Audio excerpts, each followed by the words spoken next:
ഇന്ന് നമുക്ക് അടുപ്പ് കത്തിച്ച് കഴിഞ്ഞ് നമ്മൾ അടുപ്പിൽ പാത്രം വെച്ച് കഴിഞ്ഞാൽ സൈഡിൽ കൂടെ ചെറിയ ചെറിയ പുക ഇങ്ങനെ പുറത്തേക്ക് തള്ളാറുണ്ട്. അത് തീരെ വരാണ്ടിരിക്കാനുള്ളൊരു ചെറിയൊരു സിമ്പിളായിട്ടുള്ളൊരു ടിപ്പാണ് ഈ വീഡിയോയിൽ പറഞ്ഞിട്ടുള്ളത്. സാധാരണ ഇപ്പോൾ എല്ലാവരും പറയണ കേൾക്കാറുണ്ട് പുകയില്ലാത്ത അടുപ്പ് എന്ന് പറഞ്ഞാൽ കമൻസിലൊക്കെ കണ്ടതാണ് പുക നിറയണ അടുപ്പാന്നുള്ളത്. ചിമ്മിണി അടുപ്പ് തന്നെ ഏറ്റവും സൂപ്പർ എന്നൊക്കെ കുറേ കമൻസ് കണ്ടു. അപ്പോൾ അങ്ങനെയല്ല, ഇങ്ങനെ ഒന്ന് യൂസ് ചെയ്ത് നോക്കി നോക്കിയാൽ ഒരു തരി പോലും പുകയില്ലാണ്ട് നമുക്ക് യൂസ് ചെയ്യാൻ പറ്റും. അടുപ്പ് കത്തിക്കുമ്പോൾ നമ്മൾ വെണ്ണീറൊക്കെ ആദ്യം നല്ല ക്ലിയർ ആക്കിയിട്ട് എല്ലാം ഇത് മാറ്റി എടുക്കണം. ഞാൻ കഴിഞ്ഞ വീഡിയോയിലൊക്കെ പറഞ്ഞ പോലെ തന്നെ രണ്ടടുപ്പും കത്തിക്കുന്നുണ്ടെങ്കിൽ രണ്ടടുപ്പിൽ നിന്നും നമ്മൾ വെണ്ണീറൊക്കെ മാറ്റിയെടുക്കണം. അതായത് ചാരം ക്ലിയർ ആക്കിയാലാണ് അടുപ്പിൽ സ്പേസ് ഉണ്ടാവുള്ളൂ. അപ്പോഴാണ് എയർ പാസിംഗ് ഒക്കെ നല്ലോണം കിട്ടുള്ളൂ അടുപ്പിൻ്റെ ഉള്ളിൽ. അത് കാരണം നമ്മൾ വെണ്ണീറൊക്കെ മാറ്റി അങ്ങനെ വേണം നമ്മൾ തീ പിടിപ്പിക്കാനായിട്ട്.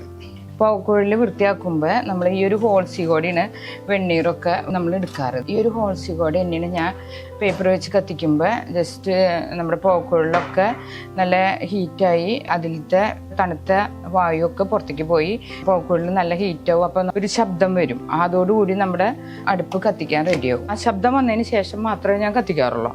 അപ്പം നമുക്ക് ഈസി ആയിട്ട് തീ പിടിപ്പിക്കാൻ പറ്റും. വീടിൻ്റെ അകത്തേക്കൊന്നും തീരെ പുക വരില്ല. ഒരു ന്യൂസ് പേപ്പർ ചുറ്റി ജസ്റ്റ് ഇതുപോലെ കത്തിച്ച് ഇതുപോലെ വയ്ക്കും.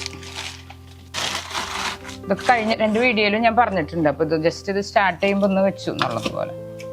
അപ്പോൾ ഇത് കത്തിയുണ്ട്. ഇനി നല്ല ഒരു വലിവ് പോലെ കാണിക്കുന്നുണ്ട്. അതുപോലെ തന്നെ നമ്മൾ കത്തിച്ച പേപ്പറിൻ്റെ ആഷസ് ഒക്കെ മുകളിൽ കൂടെ പോകണമെങ്കിൽ കാണാം.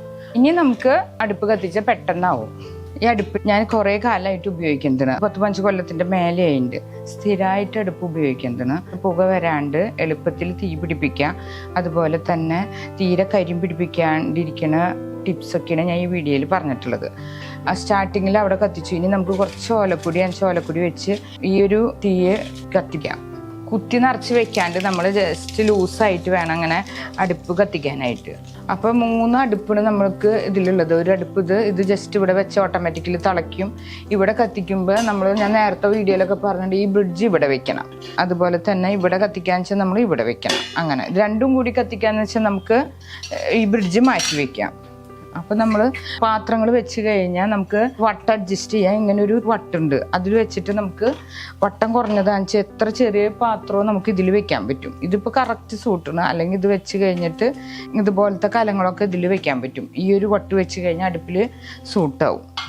പിന്നെ സാധാരണ വരുന്ന കംപ്ലൈൻറ്റ് എന്താണെന്ന് വെച്ചാൽ നമ്മൾ അടുപ്പ് കത്തിപ്പിടിപ്പിച്ചതിന് ശേഷം ഈ ഒരു അടുപ്പിൻ്റെ ഭാഗത്തേക്കൂടെ പുക വരാൻ ചാൻസ് ഉണ്ട്.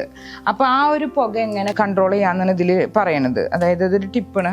കട്ടിയുള്ള തുണിയോ അതല്ലെങ്കിൽ ചണച്ചാക്കോ അങ്ങനെ എടുത്ത്, ഇതിപ്പോൾ ഞാൻ ഒരു പഴയ ടർക്കിയാണ് എടുത്തുള്ളത്, അതൊന്ന് നമുക്ക് വെള്ളത്തിലും നനച്ചെടുക്കാം. ചണച്ചാക്കായാലും കുഴപ്പമില്ല.